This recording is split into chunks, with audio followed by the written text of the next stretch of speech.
Здраво! Добро дојдовте на страната на Малиот принц. Денес повторно ќе зборуваме на тема околу разбудувањето, освестувањето на жената, низ разговорите кои што авторката Шефали ги водела заедно со жените за она што таа го имала како голем број на теми разработено во незината книга Радикално будење. Меѓутоа денес ќе има и елементи, значи одредени аспекти од родителствувањето тука вметнато во ова видео. И Шефали, значи, во тие разговори го истакнува еден интересен разговор од една жена која што ја прашала во почетокот Шефали и рекла: кажете нешто повеќе околу работата со родителите, околу особено, значи, работата со мајките, како вие ги учите жените на свесност. И таа испомнала дека ова прашање јас ви го поставувам пред се затоа што имав пред неколку години едно многу интересно претходно искуство кога пред повеќе години јас, значи, таа кажува дека била професионален текстописец на песни и по некој случај и таа се запознала со одреден проект кој што требало да се направи во смисла да се искреира една телевизиска програма или телевизиски проект за свесноста, за вниманието, за фокусот на децата, за одредена компанија, и каде што во тој проект, значи, ќе биде инволвирана и ќерката на собственикот на таа компанија. И така да таа решила да го прифати тој проект. И во почетокот ќерката на основачот на компанијата ја однесол во истражувачкиот центар за свесност на Универзитетот во Лос Анџелес и требало, значи, тој проект да биде неколку месеци, меѓутоа таа толку многу, значи, се внесла во тој проект, го застакала тој проект и останала 3 години на тој проект. И при тоа развила една програма, една наставна програма за децата, за нивна свесност, за нивен фокус и нивно внимание. И она што било интересно, во почетокот таа првин решила да ги анкетира родителите, голем број на родители од различни градови, и да ги праша дали тие се согласуваат со тој проект, како тие размислуваат дали децата треба да се учат на свесност. И при тоа таа добила 100% позитивни одговори на тоа. Родителите сите одговориле позитивно, рекле дека тоа е одлична идеја, рекле родителите: па супер е таа идеја, навистина потребна е свесност кај децата, почнете да работите, ние сакаме таков проект да видиме дека се прошири во наставната програма и така натаму. И така таа започнала со работа со една друга жена која била специјалист во таа област и која што и помогнала да може да прво да се запознае со голем број на техники во кои што се практикувала свесноста, и тие техники, значи, постепено и помогнале да може самата таа да напише една книга која што ја нарекла Свесно дете. И после тоа заминале заедно со неа, патувале низ земјата и тие техники ги применувале меѓу децата во градинките, во училиштата, голем број на настани, и успеале за чудо да доразвијат и различен број на нови техники на свесност, значи за учење на свесноста. Меѓутоа, таа испомнала на Шефали каде мислите дека се постигнаа најдобрите резултати, најпозитивните резултати во сета оваа истражувачка работа во тој проект. И таа и рекла на Шефали: во моментот, се до моментот, додека не ги вклучивме, особено мајките, во тој проект, заедно тие да му помогнат на своите деца, да ги совладаат и тие техниките на свесност, тогаш тек настанала огромна промена, позитивна промена, и дури во домот на самите деца. И тоа било најинтересното, затоа што во почетокот кога, значи, офатени децата кои што требале да учествуваат во тој проект на запознавање со техниките на свесност, значи родителите само ги носеле децата до тоа место и ги враќале назад, никој од нив не се интересирал. Меѓутоа подоцна кога му била спомната тоа, значи да сакаат да соработуваат со децата, да влезат во таа програма, значи тие во почетокот не се интересирале за тоа нешто, само го давале својата значи одобрение имале децата да можат да работат на тоа. И покрај тоа што, значи, и самите деца во почетокот без своите родители кога присуствувале во тој проект, значи се гледало, можело многу добро да се види како децата ги учат многу добро тие сензорни вежби и како преку тие сензорни вежби, преку голем број на техники за свесност, децата почнале да нивното мозоче, значи, забележувале како нивниот нервен систем постепено се смирувал. И децата станувале многу посвесни во она што го правеле, значи биле многу повеќе фокусирани, многу повеќе биле свесни околу освестувале многу работи кои што се случувале околу нив, многу биле повнимателни во однос на многу работи. И меѓутоа во моментот кога почнале после неколку денови да се вклучуваат родителите, тогаш кога почнале особено родителите да се запознаваат со техниките на свесност, самото присуство на мајките направила позитивна разлика со тоа што, значи, мајките прво што се случило кај нив, постепено градиле стабилност во однос на самите себе си за многу кратко време и потоа таа стабилност и таа свесност како енергија, значи почнале да ја градат во врската со своите деца. И така формирале една свесна и стабилна врска со своите деца. Неверојатна промена во енергијата на децата настанала и кога влегла мајката, кога присуствувала, значи заедно, затоа што почнале да се креираат неверојатни свесни врски помеѓу децата. Децата многу побрзо можеле да ја развиваат свесноста со помош на мајката. И што било најпозитивно, значи најголемиот ефект се постигнал кога таа свесност се пренесла за брзо време и во самиот дом, каде што родителите имале и друго дете. Значи, односите, каде што мајката, например, жената, влегла во домот, таа енергија на свесност ја пренесла и со својот партнер, со сопругот. И неверојатна промена на енергијата во рамките на самото семејство се случила. Значи, самата жена кажала и рекла на шефали, шефали, не знаете какви фасцинантни резултати се случија од тој проект, значи неверојатни резултати од кои што ние не очекувавме дека ќе се случи тоа нешто, каков бран на ефекти на свесност се создала понатаму, каде се пренесла таа свесност. И меѓутоа после се насмеала самата жена и рекла: добро, ова шефали не е нешто за тебе ново, особено заради тој огромен капацитет на свесност што го поседуваш, на мудрост што го поседуваш. Меѓутоа, ова јас го спомнав, значи така се изразила жената, затоа што самата сакав јас да разберам и затоа дојдов на ова предавање, како ти едноставно одбра твојата животна мисија да биде да работиш на освестувањето на родителите, зашто баш се одлучи тој дел преку твоите книги, значи да го ставиш во твоите книги и да му кажеш едноставно на светот: луѓе, ова е она за што јас одлучив да се фокусирам во својот живот, да се фокусирам на освестувањето на родителите.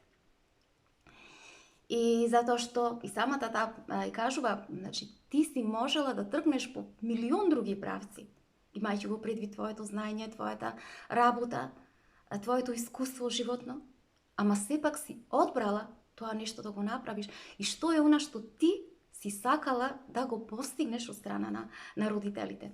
И тогаш Шефали се насмеала и рекла, токму така, она што ти преку твојот краткорочен проект си успеала да го направиш, такви позитивни промени да покрениш, тоа јас сега сакам да го постигнам на еден глобален план кај родителите. И Шефали и одговорила,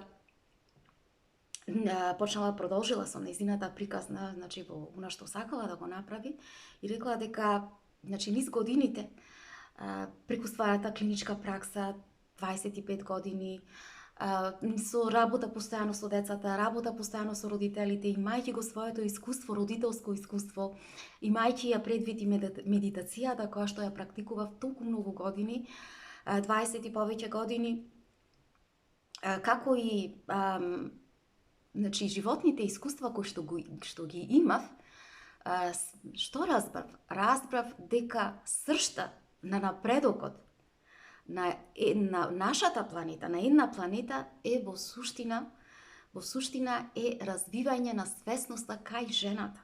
Зошто кај жената? Затоа што пред се жената само како фигура, таа е исцелителна, како личност е исцелителна. И самата рекла дека пред да почнам јас да ги пишувам книгите, првата книга пред да почнам да ја пишувам книгата, долго време размислував. Што е она што јас сакам како жена првенствено, а потоа како професионалец да го постигнам со своите книги. Со својата книга, првенствено со првата книга. Значи, што е она што сакам јас да го пишувам во својата книга, што е она што најмногу ќе постигнам, значи ќе направам промена со таа книга во животот на другите. И што после долго време размислување, значи мајќи ја предвид нејзината практика, професионална практика, медитацијата, искуството на како родител и сите тие непосредни искуства кои што ги имала животни, сватила дека во своите книги, значи во оние што ќе ги пишува, бидејќи била решена да пишува уште од пред време, знаела дека ќе пишува голем број на книги, да се фокусира токму на самиот клуч на проблемот. Значи на самиот клуч на проблемот на освестувањето на родителите. Зошто? За да може преку тој клуч, така како што вели, да направам една сеизмичка промена на интергалактички начин. Што значи тоа? Значи да направи промена во просторот меѓу две галаксии. Галаксијата на детето и галаксијата на родителот.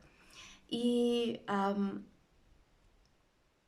ова таа не го кажувала од некоја нејзина помпезност или некој нејзина пофалба и така натаму, туку заради причината, единствената причина да се најде вистинскиот клуч на проблемот. Зошто? Затоа што со тоа нешто, кога ќе се дојде до вистинскиот клуч, ќе може со таа вистина, до која што ќе допре, која што ќе се осознае, да направи еден бран на ефекти од експоненцијални пропорции или размери. Значи, токму како што таа направила со тој краток проект за свесноста кај децата, за вниманието и за фокусот. И уште една работа, авторката Шефали шо рекла и најглавната причина, која била втората причина, заради тоа што толку години, значи јас би рекла практикував толку години свесност, откривање на свесноста, развивање на свесноста кај родителите и кај децата, 25 години, и сватив дека никој не сака да разговара на таа тема. Апсолутно никој долго време. Затоа што родителите биле изземени од испитувањето на родителското его, од испитувањето на тој лажен родителски идентитет во кој што биле влезени родителите наспроти нивниот идентитет како личности. И зошто? Затоа што кога самата кажува личноста влегува во тој родителски идентитет, значи особено во 90% случаеви, може би и повеќе да кажеме, дека токму, значи тој е моментот, како да кажеме, тоа е представува плодна почва кога личноста влегува во улога на родител. Представува една плодна почва од каде што почнува да се развива егото, да се создава тоа несвесно его и кое што постепено го креира тој лажен родителски идентитет. Значи тоа е местото, првичното место од каде што може да влезе таа енергија на нечист дух кај родителот. И што прави тој? Почнува да влегува во да испушта пипци на нечист дух кај родителот во насока во односот према детето, во неговата врска во односот со детето. И токму поради тоа што никој не сака да разговара за ова нешто, тоа нешто кога се случило? Кога таа станала, најмногу кога постанала родител и кога преку своето собствено родителствување успела да види, да биде сведок на тоа нејзино его, како функционирало, како манипулирало со неа, тоа несвесно его, како ја местело неа, кон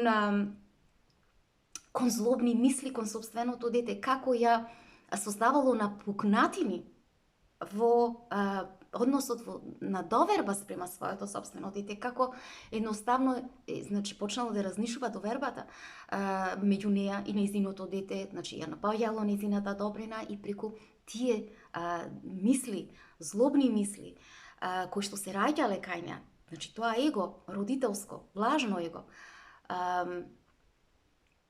влијаело врз тоа кај неа да се раѓаат злобни мисли, да се раѓаат злобни зборови после тоа спрема нејзиното дете и значи со самото тоа повлекувало и поставки кои што не биле соодветни спрема нејзиното дете, спрема природноста на суштината на своето дете. И таа кажува, кога направив јас промена, кога го забележав тоа како функционира, кога јас ја собрав храброст, во суштина јас собрав најголемата храброст во тој момент, најголемата храброст во мојот живот, кажува авторката Шефали. Значи тоа е она кој што таа сакала на целиот свет да му го каже, на сите родители да му го каже. Значи мора родителите да соберат храброст, најголемата храброст во нивниот живот е да можат да си го видат своето его, како несвесно, како функционира кај нив, како манипулира кај нив, особено родителското его, како манипулира со нив.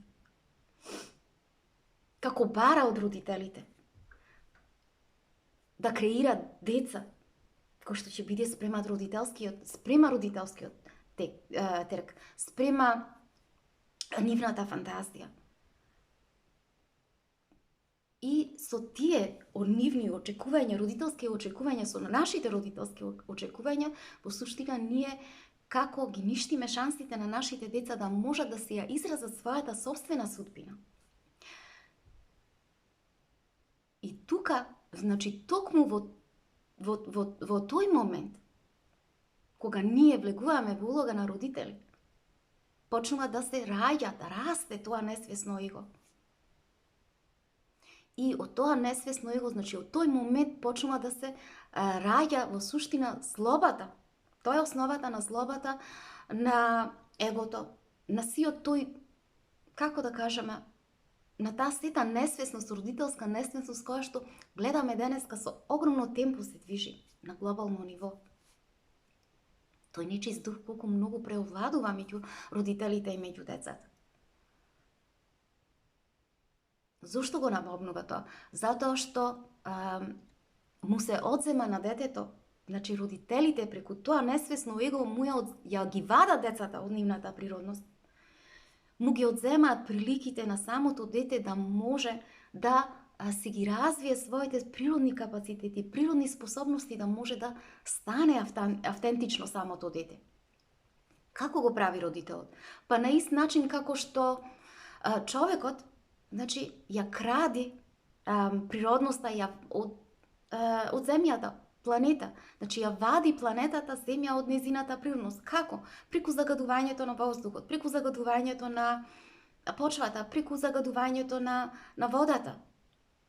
Зошто? Затоа што смета дека тој е авторитет, затоа што смета дека тој ја позајдува планетата Земја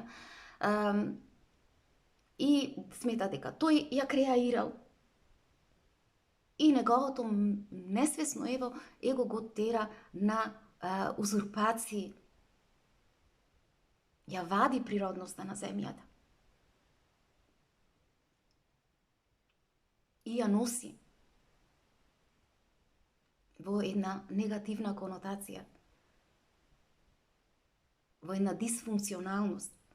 Истото го прави со животните. Значи, уништува човекот, се повеќе уништува се што е пред себе.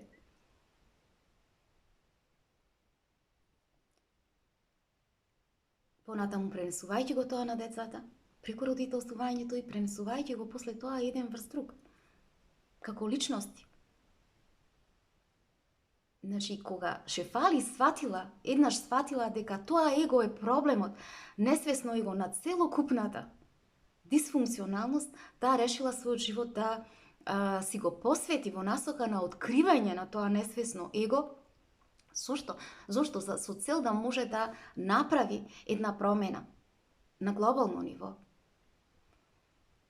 Меѓутоа, таа кажува, што вели? Само кога луѓето, единствено само кога луѓето ќе соберат огромна храброст, значи најпотребно е тука да се тргне, храброст да се собере, да се види собствен, за да можеме да видиме како нашето собствено его работи во обратна насока спрема нас.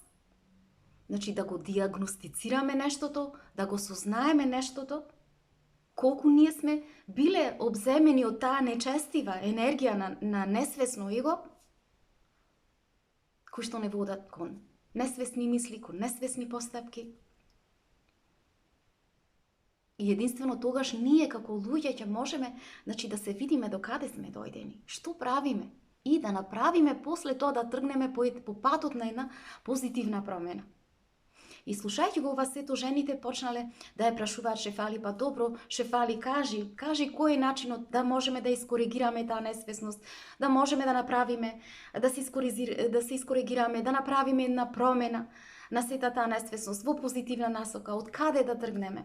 И таа му рекла, драги жени, значи ќе тргнете, како што ви реков, првично, мора да соберете храброст, да го откриете вашето его, несвесно его, кое што во откривање, значи, на вашиот, на несвесниот родителски идентитет, кое што, врз која основа е базирано тоа его? Е базирано врз идејата дека вие не сте доволно добри. Значи, дека ние жените не сме доволно добри. Такви какви што сме. Таа е базирана од идејата на несовршеност. И со таа идеја дека не сме доволно добри, ние влегуваме во мајчинството. И таа идеја им ја пренесуваме на нашите деца. Значи, јас како мајка, како жена не сум доволно добра, ти како моје дете не си доволно добра. Тоа е толку. Кратко и јасно. Едноставност. Нашата несвесност. Нашето лажно его тргнува од таа основа. Меѓутоа, каде е сложеното? Каде е комплицираното? Каде е заврзламата? Во начинот на кој што се манифестира тоа лажно его.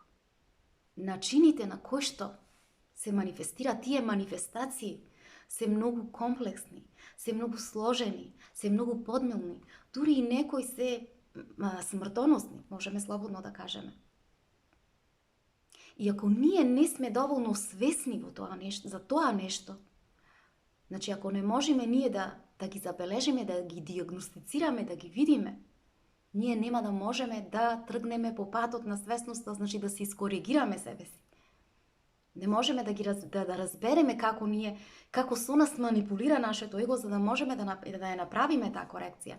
И затоа е потребно, велиме, да почнеме да се освестуваме, да го диагностицираме. Единствено тоа можеме да направиме. Тоа многу ретко може да го направат луѓето, затоа што може да го направат луѓето кои што имаат висока свесност, кои што се веќе тргнати одамна по патот на мудроста. Меѓутоа, за останатите, во моментот кога ќе ги видат тие начини, образци, шеми по кои што функционира тоа лажно его, значи, те забележат, можат да забележат одредени манифестации, како работат, како функционираат, тогаш најдобро би било. Значи, најдобро би било, доколку не сме во состојба ние да можеме, како жени, да ги решиме, би било да се побара помош. Најчесто тоа може да се направи ако станува збор за некои полесни манифестации, тогаш да се побара помош од лайф коуч, од некои тренери за личен развој, или пак ако станува збор за покомплексни манифестации, тогаш сигурно треба да се побара помош од психотерапевт. Например, ако еве пример да дадеме за жените, едноставно кои што се како да кажеме, жени кои што се премногу доблесни во смисла на тоа први да истрчаат, секогаш први да истрчуваат да ги спасуваат другите во рамките на семејството или пријателите и така натаму. И како велиме за нив? Обично велиме, па добро, тие се прекрасни суштества, ние сме благодарни такви луѓе кои што постојат. Меѓутоа, таа што кажува дека можно е голем дел од нивното функционирање на тој начин, манифестациите кои што се поврзани со нивната доблесност, да бидат само една токсична болест. Особено доколку, значи, тргнуваат од едно место, од една идеја дека тие не се доволно добри. Значи, се додека доблесноста кај жените, значи, самата доблесност, се додека потекнува од тој извор на недоволно добро, дека не сум доволно добро, значи, таа доблесност во суштина е еден вид на токсичност. Зошто? Затоа што со текот на времето, значи, самата жена и колку да е доблесна, ако постојано после тоа се случуваат работи кои што не тргнуваат по начинот на кој што таа замислила во својот живот, се јавува една горчина кај неа и се јавува потоа, значи, влегува во една улога на жртва. И кога е така, значи, жената не може да биде целовита. Затоа што таа е во суштина функционира од едно место на нецеловитост, од едно место на празнина, дека не е доволно добра. Најчесто е така, зошто? Затоа што, значи, ние жените живееме во една таква култура, во еден таков свет, каде што гледаме што се промовира, што е приоритет, врз која основа ние, значи, приоритети, ги правиме приоритетите во нашиот живот, врз основа на секогаш на идејата дека не сме доволно добри. Секојдневно како го гледаме? Па гледаме го гледаме преку посетеноста на жените во колку често се посетува, колку одат на пластична хирургија. Потоа преку постојните филтри кои што се следат на социјалните мрежи, преку постигнувањата кои што самата жена ги прави, кои што смета дека може се да направи, дека е за се способна, дека е влезена во едно машка токсичност на надпревар со мажите, каде што исто така таа идеја за недоволно добро каде се гледа и преку потребното количество сега кој што е потребно особено на жената за да може да се ги задоволи своите потреби. Некогаш тоа, значи, гледаме колку сега во современиот свет некогаш станувало за милиони долари, еве да кажеме, меѓутоа денеска тоа е тие потреби се доведени до милиарди долари. И пак, значи, повторно, тоа чувство на недоволно добро, на празнината се уште се појавува. Значи, станува збор за една голема лудост во која што ние, жените, влегуваме во својата несвесност. Влегуваме во една лага дека тие материјални нешта можат нас да не исполнат, да исполнат нашата внатрешност. Меѓутоа гледаме дека после некое време повторно жената е незадоволна, повторно жената бара постојано да се надпреварува, да биде во надпревар со другата жена, да се докажува постојано, пред кого да се докажува, пред самата себе. Меѓутоа оваа идеја од која што тргнува, дека не е доволно добра, е една голема лага. Голема лага, зошто?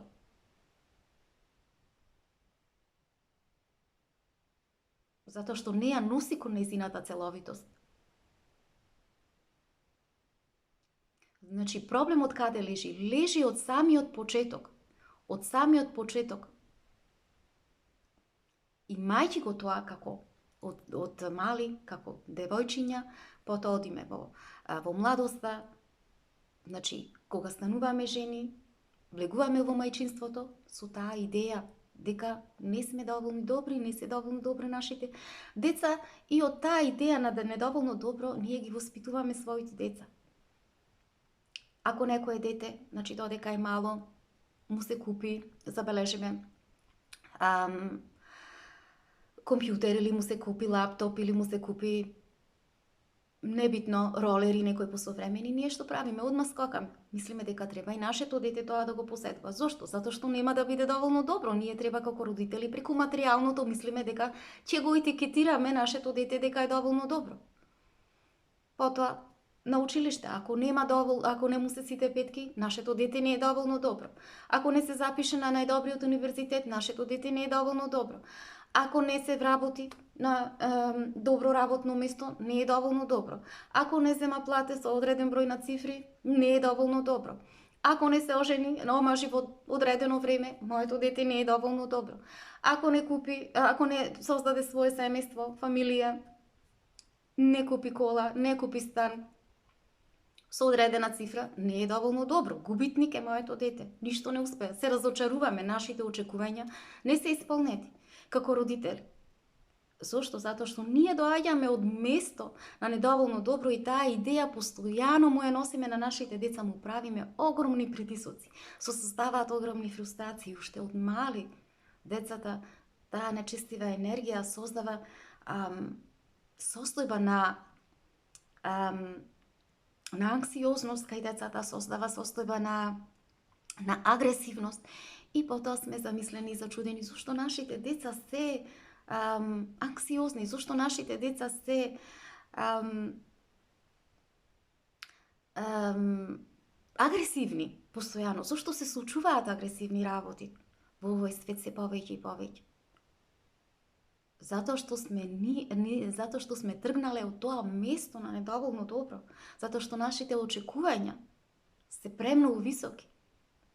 Меѓутоа ние можеме да разбереме, треба да разбереме дека можеме да се вратиме во тоа место на доволно добро, во тоа место на целовитост и пак да функционираме. Значи нашите деца повторно ќе можат да посетуваат, да одат на значи да тренираат спорт, можат да одат на јазици, да учат различни јазици. Не е тоа спорно.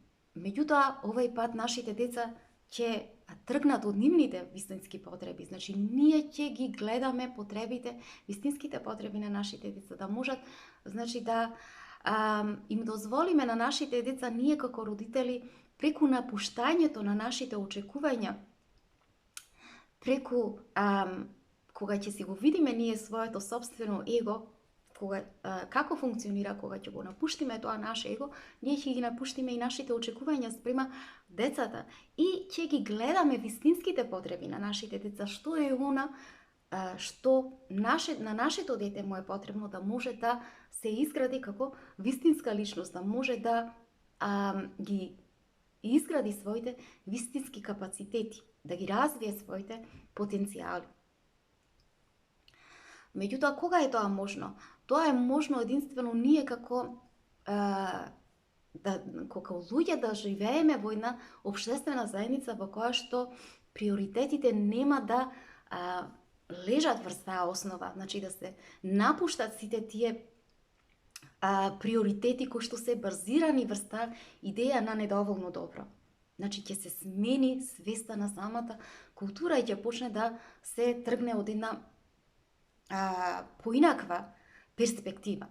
Затоа што ние моментално живееме во една општествена заедница во која што ги приоритизираме нештата, приоритет ни се нашиот живот е создаден врз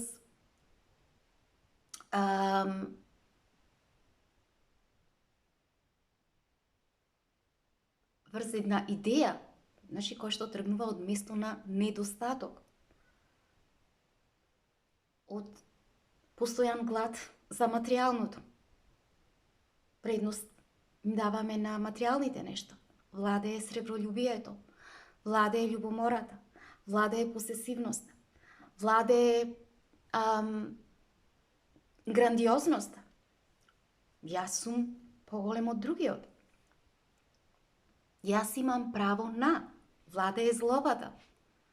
Владее нечестивиот дух. И овие сите игри се игри на егото, на несвесното его. Наместо ние да влеземе во едни други игри, тие да ни бидат приоритет. Значи, мора таа перспектива ние да ја напуштиме, да влеземе во една сосема нова перспектива. Кога ќе напуштиме таа идеја на недостаточност, можеме и да собереме храброст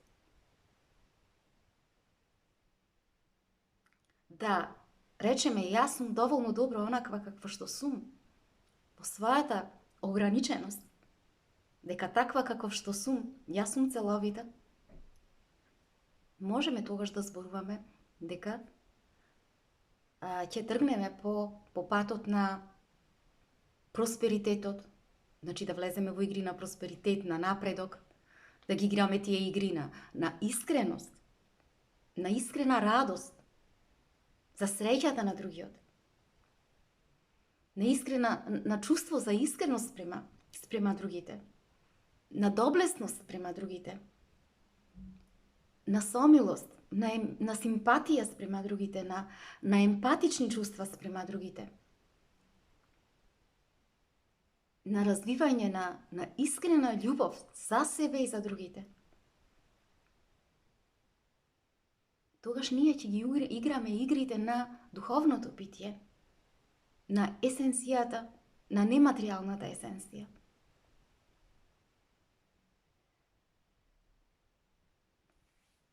Шефали вели да замислиме ние, значи каква промена би се направила во светот кога родителите би се обратиле на децата, би им рекле: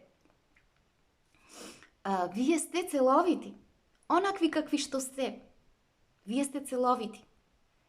Не затоа што вие сте неограничени, туку токму заради вашата ограниченост, токму заради вашите несовршености. И ништо друго по основ на тоа не ви треба. Такви какви што сте, вие сте уникатни, затоа што тие несовршености кај вас, кога ќе работите на нив, користејќи ги вашите природни потенцијали, вие ја создавате вашата уникатност. Станувате уникатни, станувате автентични битија. И токму родителот е тој кој што треба да се фокусира на тоа кај своето дете. Да ги види тие несовршености заедно со детските потенцијали и да може да ја искреира, да ја донесе, да ја изваде неговата природност и неговата автентичност на површина. И како такво тоа да функционира во светот.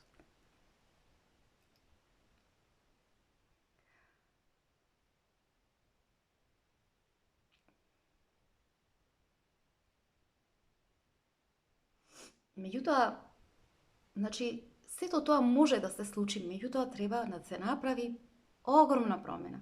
Да се направи промена од самиот почеток.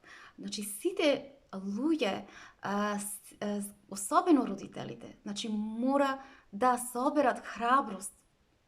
Храброста е најбитна. Таа е почетната иницијатива, почетната каписла, за да можат да видат како функционираат од тоа лажно родителско его.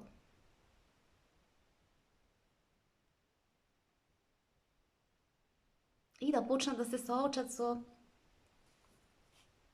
себе. И да ги изнајдат начините да видат, значи, преку свесноста да дојдат до свесност, да создаваат свесна врска меѓу себе и меѓу детето, за да може да се донесе природноста на децата, да функционира тој природен однос родител-дете. Да, навистина се потребни промени и во образованието, круцијални промени, каде што на преден план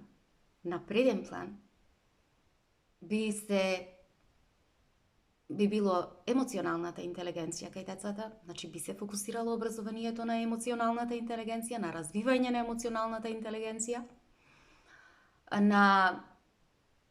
затоа што, значи, таа би била подлогата за развивање на етичноста, за развивање на свесноста, за развивање на фокусот, вниманието, исто така кај децата. И каде што, значи, како што и самата кажа претходно жената, преку примерот видевно како се успева децата преку развивање на тие техники за свесност се регулира, се враќа мозочето на децата во една нормална регулација. Децата стануваат многу посмирени.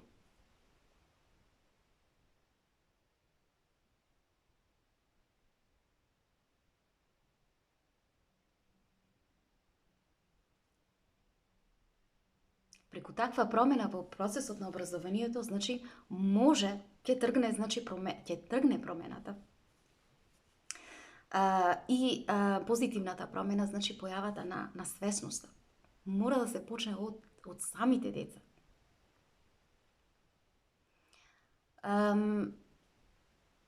Значи, токму заради тоа авторката Шефали го спомнува, работи на жените посебно. Значи, ги спомнува жените дека тие се двигателите на самото општество. Жената, особено таа, мора да свати дека не е совршена и дека не може се да постигнува, да излези од таа состојба на перфекционизмот и да тргне по патот на едноставноста, на незината природност. Значи, жената треба да се тргне од идеите дека може се. И самата таа вели: ти единствено можеш се, ама знаеш кога? Ако имаш 10 животи истовремено, ако живееш на 10 различни места, имаш на 10 различни места куќи, живееш со 10, имаш 10 бракови истовремено, те обслужуваат во куќата, во домот, да кажеме, во секоја куќа по 100 луѓе. Ама бидејќи тоа не е случај со тебе, што вели таа? Едноставно, ослободи се од твоите нереални очекувања и симни се на нивото на едноставност. Симни се на нивото на свесност, која што ќе те донесе до мудроста, а мудроста ќе те носи кон твојата суштина. Ќе те донесе до твојата едноставност, ќе те поврзе со најосновното нешто во твојот живот. Ќе те донесе до твоето дишење, каде што те стимнува на сегашниот момент, те запознава со тоа, со начинот на кој што несвесно дишеш. Те запознава со начинот на кој што функционираш несвесно. И преку тоа секојдневно запознавање со твојата суштина, со твоето дишење, те поврзува со твоето срце. И секој ден дознаваш дека се до тогаш, начинот на кој што ти си функционирала, сето представувало само наметнување на анксиозност, дека сето било маниакалност, дека сето било обсесивност, опресивност. Едноставно почнуваш да се ослободуваш од сите тие лаги.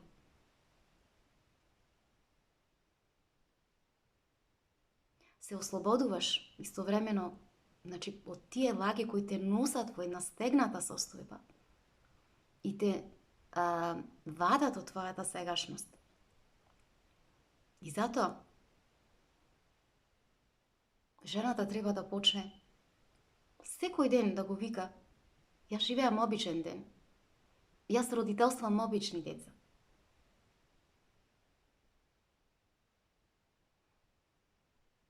Секој ден јас имам обична радост за себе и за другите. Јас живеам едноставен живот, исполнен со свесност. Затоа што на таков начин ние се повеќе и повеќе можеме да дојдеме до нашата автентичност. Драги мои, тоа би било се за ова видео. Имајте убав ден, се гледаме.